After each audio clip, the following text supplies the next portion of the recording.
Fast track 24 ஆண்டு அனுபவம், 24 நகரங்களில் 24 மணி நேரமும் உங்கள் சேவையில். உங்கள் ஆதரவிற்கு நன்றி. சென்னையை அடுத்த போரூரில் தெருநாயை வேண்டுமென்றே காரை ஏற்றி கொண்ட நபர் மீது காவல் நிலையத்தில் புகார் கொடுக்கப்பட்டுள்ளது.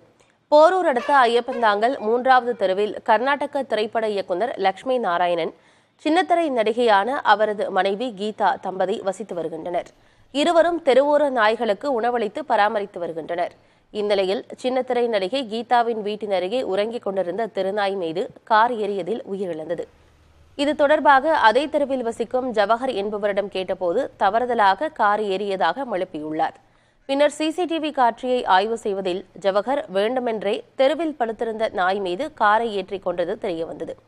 இதனையடுத்து திருநாயை கொன்ற ஜவஹர் மீது உரிய நடவடிக்கை எடுக்க கோரி சிசிடிவி ஆதாரத்துடன் சின்னத்திரை நடிகை கீதா காவல் நிலையத்தில் புகார் கொடுத்துள்ளார். இது தொடர்பான சிசிடிவி காட்சிகளை கொண்டு காவல்துறையினர் உரிய விசாரணையில் ஈடுபட்டு வருகின்றனர். வண்டி மூவ் பண்ணும்போது அந்த நாய் படுத்துட்டு இருக்கு, லைட் இருக்கு, எங்களுக்கு சிசிடிவி ஃபுட்டேஜ் இருக்கு. அந்த லைட்ல பார்த்தும் ஒரு வெயிட் பண்ணி அந்த நாய் மேல ஏத்தி பிரேக் போட்டு மறுபடியும் ரிவர்ஸ் வந்து மறுபடியும் அது மேல ஏத்தி 3 தடவை ஏத்திங்க.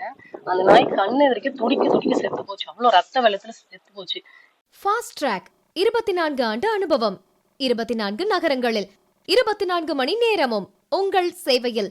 உங்கள் ஆதரவிற்கு நன்றி.